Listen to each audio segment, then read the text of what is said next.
जिंदगी जैसे पहेली, जैसे कि कोई सहेली। जिंदगी जैसे कहानी, थोड़ी नई थोड़ी पुरानी। कभी चाबुक, कभी चॉकलेट, कभी रौनक, कभी धक्कम पेल। ये भी हो सकता है, वो भी हो सकता है, बट ऑलवेज रिमेंबर, लाइफ में कुछ भी हो सकता है।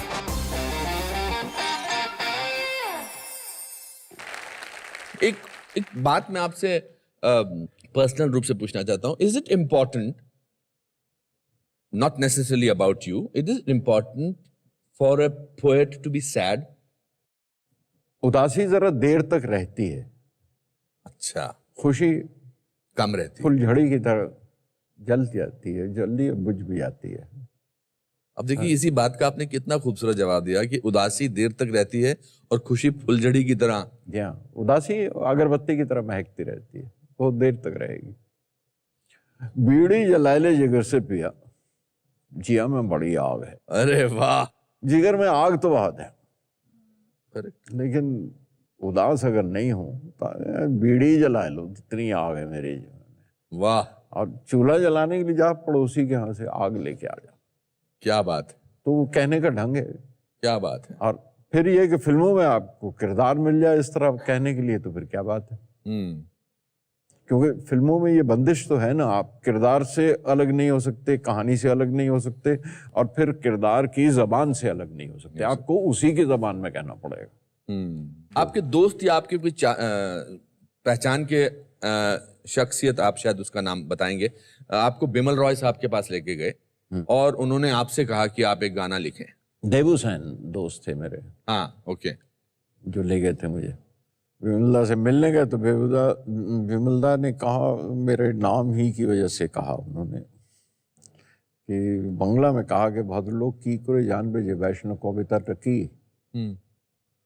तो देवू ने कहा, दादा वो बंगला जानता है, बोल भी लेता है, पढ़ता भी है इसको, तो ये मत बोलिए। तो बंगला में उन्होंने पूछा कि ये इसको कैसे मालूम वैष्णव कविता क्या होती है। I remember the blush of Vimala. ये बुजुर्ग हमारे बड़े खूबसूरत लोग थे, विमला, सचिन दा जी, मासूम लोग। सचिन दा के पास भेज दिया, वहाँ पे जाके ट्यून सुनी उनसे, ट्यून के ऊपर ये लिखा, मोरा गो रंग ले ले, मतलब ट्यून बनी हुई थी, उसी के ऊपर लिखा हुआ है। बहरहाल गाना हो गया वो सारा का सारा। तो उसके बाद मुझसे कहा, कहने लगे, मुझे मालूम है तुम फिल्मों में नहीं आना चाहते, तुम फिल्मों के गाने नहीं लिखना चाहते, लेकिन अब एक नया पिक्चर बनाता है, शुरू करता है अभी, काबुली वाला। पढ़ा तुमने? मैं कहा जी हाँ पढ़ा। तुम एक काम करो, तुम मेरे इधर असिस्टेंट हो जाओ। It's a director's medium, you will like it,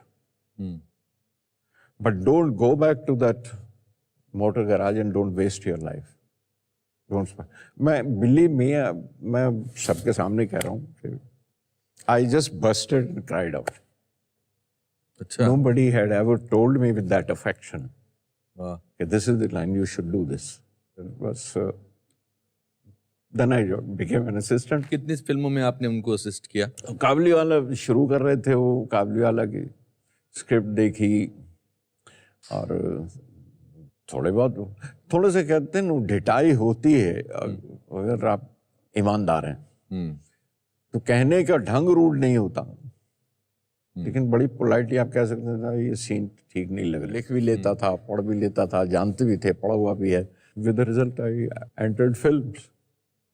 फिर आशीर्वाद के गाने भी लिखे, स्क्रिप्ट भी लिखी, बीवी और मकान, तो उसके गाने वो किए। फिर ऋषिदा के साथ उनके पिक्चरों में गाने लिखने लग गया मैं, फिर उनके स्क्रिप्ट भी लिखने लग गया।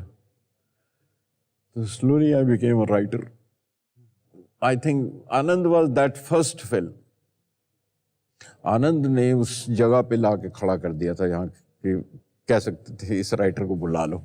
अच्छा, आनंद became famous for his dialogue and बहुत खूबसूरत फिल्म थी। And then you decided to direct. 71 में आपने की थी मेरे अपने। एंड आपने फिल्म इंस्टीट्यूट के बहुत सारे एक्टर्स को उसमें चांस दिया था। डैनी की पहली फिल्म थी, पेंटल की पहली फिल्म थी, सुधीर ठक्कर एंड दिनेश ठाकुर दोनों That's की right, पहली फिल्म बहुत पावरफुल फिल्म थी. जी हाँ. And then you made one of my most favorite films called Andhi. मतलब मेरे लिए ये कुछ भी हो सकता मोमेंट है. Lovely. I think it's like getting a biggest award for me, much bigger than any award that I got as an actor, to be able to sing in front of you your own songs, which are my favorite songs. Thank you. Thank you. Thank you. Thank you for allowing me to Thank do you very that. much. और ये जो शब्दों के साथ जिनका पूरा रिश्ता रहा है, उन्होंने एक फिल्म बनाई कोशिश about deaf and dumb people. जी हाँ. जया बच्चन एंड संजीव कुमार साहब. जी हाँ, मैं डेफिनेटम से एक्चुअली उस जमाने में हमने Jaya and Hari we went to Chowpatty पे स्कूल हुआ था, साइन लैंग्वेज सीखी हम तीनों ने. अच्छा. And there was always a man in on the on the sets. तो जो साइन लैंग्वेज है वो बिल्कुल सही है और सीख के मेहनत की गई तो उस पर. उस जमाने से मैं फिर इन बच्चों के साथ जुड़ा हुआ हूँ और मैं आज 30 साल से 70s में कहीं की थी और 30-35 साल हो गए भोपाल में आरुषि नाम से एक संस्था है जहाँ मैं उन बच्चों के साथ आज भी काम करता हूँ. वाह. और कंटिन्यूसली करता हूँ.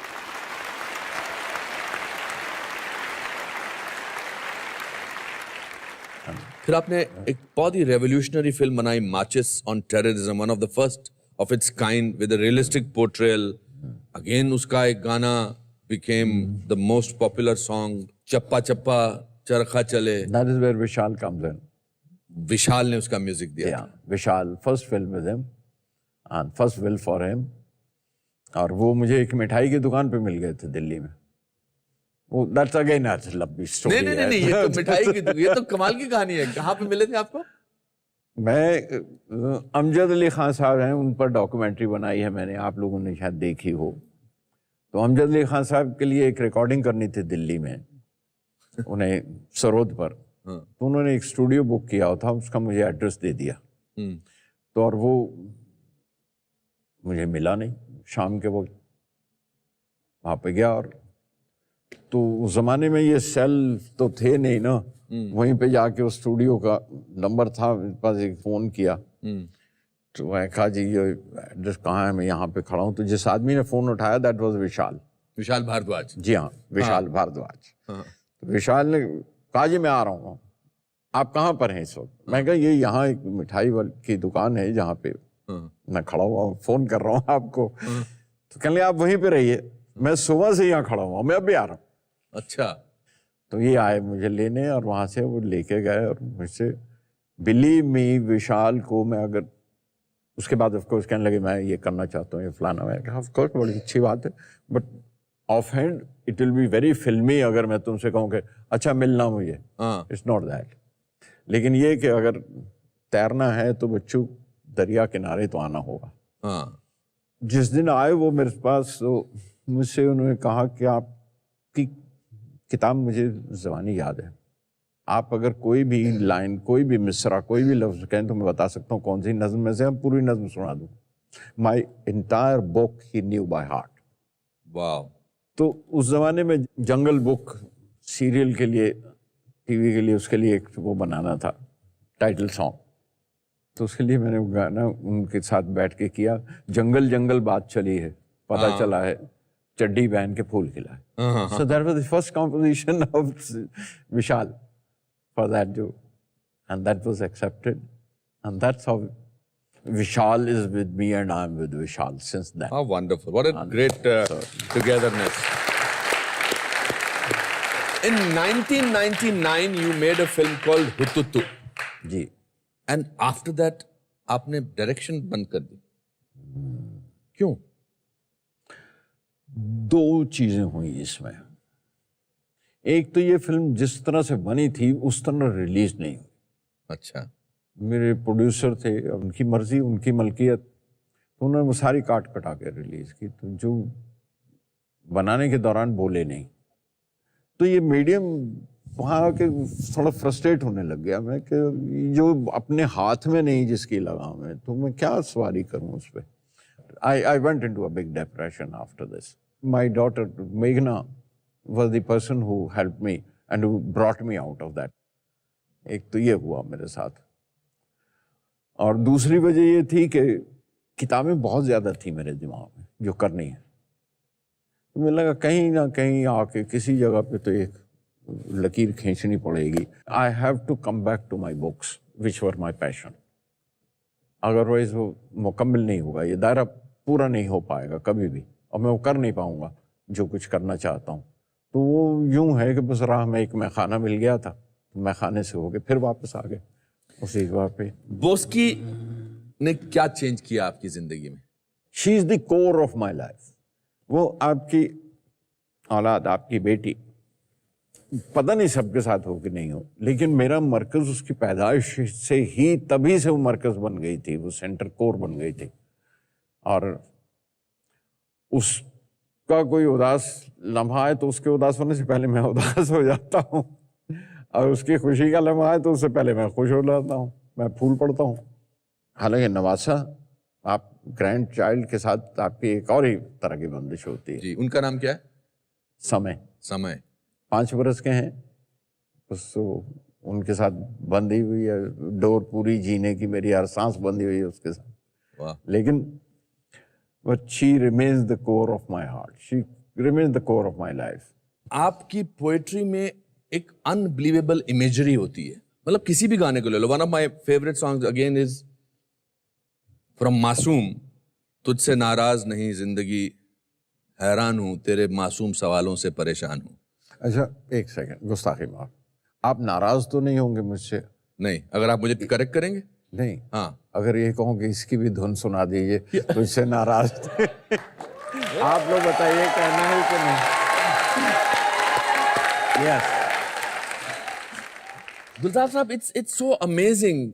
और इस शहर में आपका हर गाना बहुत कहीं ना कहीं रिलेटिविटी कमाल है आपके गानों की। या तो मैं रिलेट करता हूं, but I am sure lots of people, lots of actors, lots of writers, lot of people who travel on trains, ये गाना हर पर बैठता है और बिल्कुल करेक्ट है। मतलब मैं अभी बात कर रहा हूं तो मेरे रोंगटे खड़े हो रहे हैं। Can I request you to please read कुछ अपनी कविताएं? मेरी एक फेवरेट है, वन ऑफ द फेवरेट्स इस जो आपने किताबों पर लिखी है। जी हाँ। किताबें झांकती हैं बंद अलमारी के शीशों से। ये देखिए पीछे अपने, किताबें झांकती हैं बंद अलमारी, किताबें झांकती हैं बंद अलमारी के शीशों से, बड़ी हसरत से तकती हैं, महीनों अब मुलाकातें नहीं होती। वाह। जो शामें उनकी सोहबत में कटा करती थी, अब अक्सर गुजर जाती हैं कंप्यूटर के पर्दों पर। बहुत अच्छे। बड़ी बेचैन रहती हैं किताबें, उन्हें अब नींद में चलने की आदत हो गई। वाह। बड़ी बेचैन रहती हैं किताबें, उन्हें अब नींद में चलने की आदत हो गई है। जो कदरें वो सुनाती थीं कि जिनके सेल कभी मरते नहीं थे, जो रिश्ते वो सुनाती थीं वो सारे उधड़े उधड़े हैं। जो रिश्ते वो सुनाती थीं वो सारे उधड़े उधड़े हैं। कोई सफ़ा पलटता हूं तो एक सिसकी निकलती है। बहुत अच्छे। ये कोई सफ़ा पलटता हूं तो एक सिसकी निकलती है। कई लफ्जों के मानी गिर पड़े हैं, बिना पत्तों के सूखे टुंड लगते हैं वो सब अल्फाज, वाह, जिन पर अब कोई मानी नहीं उगते। वाह।